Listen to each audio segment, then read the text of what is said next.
I'd joined the army having come from almost a completely white background. So my father had left us when I was 10 years old.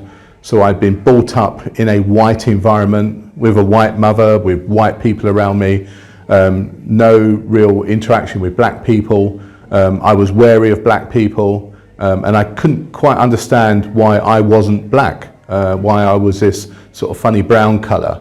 And I couldn't understand certainly why I wasn't white, because of course everyone around me was, and I felt that that's what I needed to be. Once I started facing some of the racism that I experienced in the early years of my military career, I was taken very much in by the black community that were within the regiments there, and I thrived because they looked after me. I very much enjoyed their company, and I felt like I was one of them, and indeed I was one of them, and I still have friends to this very day that are very dear to me as a result of that.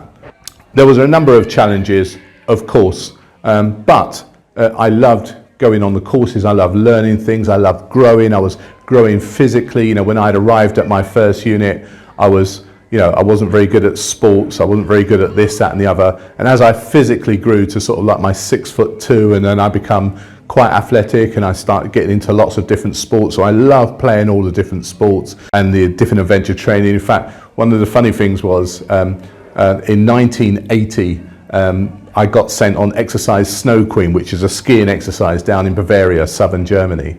And I was sent there by a sergeant because he thought it was funny to send a black guy somewhere where there was snow, because black people don't do snow. So he thought he was sending me as a bit of a punishment, and I didn't know where I was going. As it is, I absolutely loved the 2-week skiing.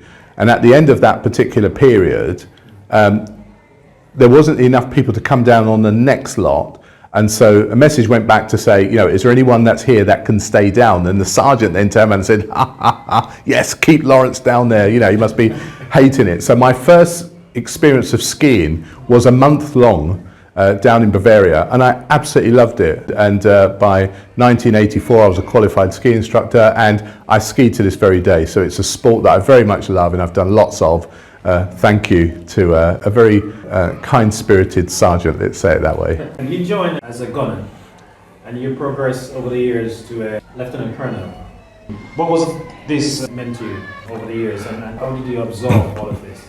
So it means a huge deal to me. Even to today, it means a huge deal to me. And I look at it not just as an individual effort, I look at it as a group effort. So the people that I had around me, fantastic people, fantastic friends, like I say, people that I still know today, that helped point me in the right direction, helped guide me, helped protect me, helped shield me, helped me along the way.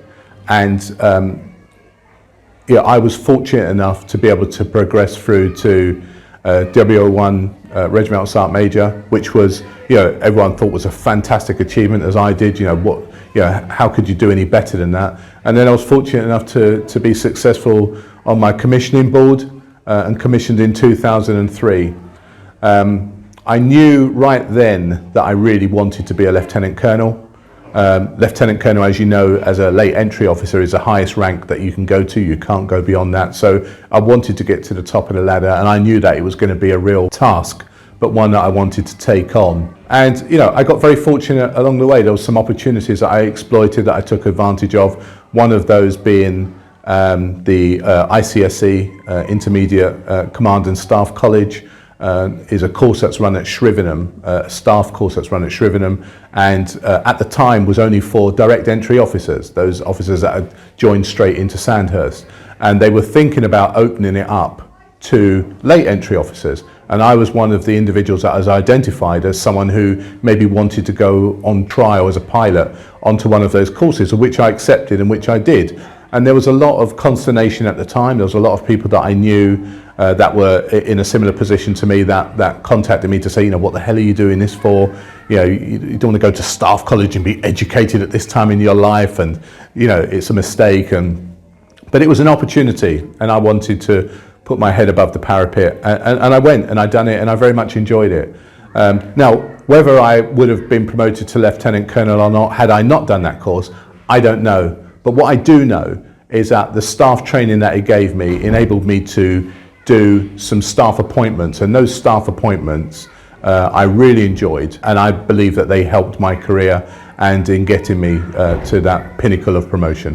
When I met you, you were a captain. You have progressed to a lieutenant colonel, so well done, well done. I must commend you. What was the transitional period for you like from the army to civilian life? To civilian life, yes. So again, it's all about opportunities and being able to recognize and take opportunities. So the last 4 years of my army career was in Army HQ in various desk officer jobs. But the importance of those desk officer jobs, either major or lieutenant colonel, meant that I was facing civilians, meant that I was dealing with industry, I was dealing with companies, albeit I was in uniform, I might as well have already been in a suit, that I had to walk the walk and talk the talk as far as industry is concerned, and et cetera, et cetera. So it gave me a great insight into what was beyond the army, what was outside of the army.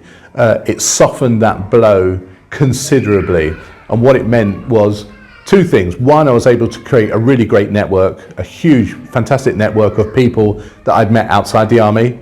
So when I wanted to transition in terms of what that employment wanted to be and what direction I wanted to go.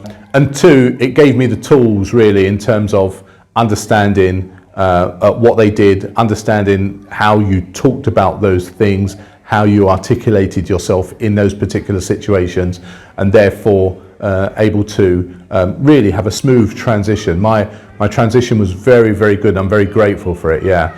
I moved initially into the civil service. I was in the civil service for about 18 months at DSTL. I then got contacted by my current company, which is MBDA UK, which is a European defence company, and they invited me along to interview and to join them, which I did, and that was 5.5 years ago. So I'm still enjoying it, absolutely love it, yeah, very good transition. What sort of encouragement do you give to, for example, a young gunner who joined it now or serving for a period of time? Yeah, so I would say firstly, make sure that you've got some targets. Make sure you've got some short-term targets and some long-term targets.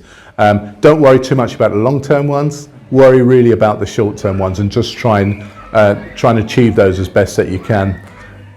It's really important to understand that anyone can be anything they want to. But in order to do that, you must be able to identify and take the opportunities that present themselves. You've got to be able to create those opportunities. What you can't do is sit back and wait for those opportunities to come knocking on your door. So you've got to be very proactive. You've got to take ownership of your own career. You've got to take ownership of the direction that you want to go. And then you've got to try and progress it as much as you can. You've got to build the networks around you, the right people, the right influences around you to help you achieve that, to make sure that you get the best information, the best guidance that you possibly can as you go along. Take example not just from the good things, but from the bad things that happen around you. Think about how you don't want to be when you're a manager. Think about how you don't want to talk to someone who maybe talk to you in that way, and take that forward. And I think that if you apply all of that, you will naturally, as cream does, rise to the top. You will naturally get to where you want to get. But don't allow people to put roadblocks in your way. Don't allow people to be speed bumps. Don't allow people to restrict your growth, restrict your progression. Drive through that as best you can. Drive through that and keep going. Do you have anything you'd say to anyone who is transitioning now? Any encouragement? Yeah, understand your worth.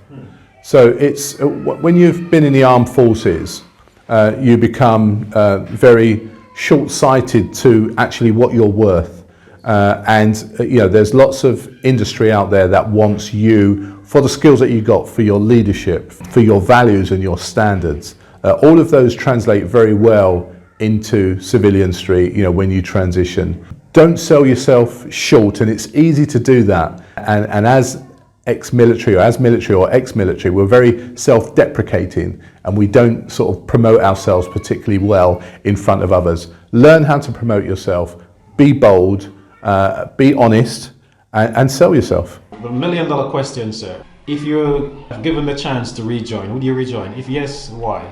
Yes, I would. And the reason I say that is because despite all the bad things that happened to me in my career, and and I haven't been into half of them, but it goes from being jailed for a day or two at a time for absolutely no reason other than the colour of my skin, from having petrol poured on me and set alight, having harrowing experiences like that. For all the bad things that happened, the good things far outweighed them. The things that the army gave me far outweigh that. From my perspective, I owe the army everything.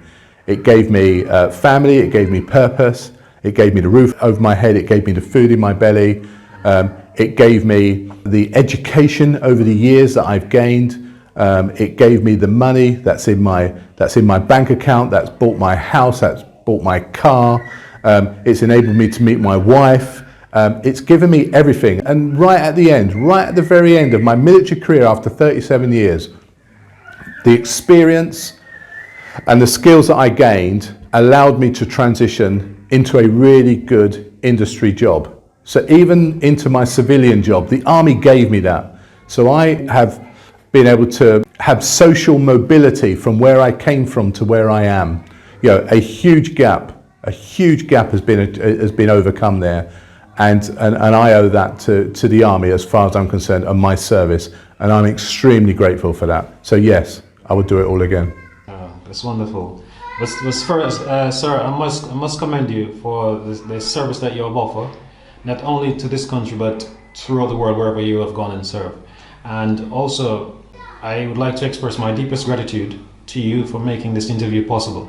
No, it's absolutely my pleasure, and thank you for inviting me. Okay. Thank you so very much, sir, to make this interview possible. Absolutely my pleasure. Thank you for inviting me. Yeah. I didn't actually know I was ever going to meet you again after 16 Reg.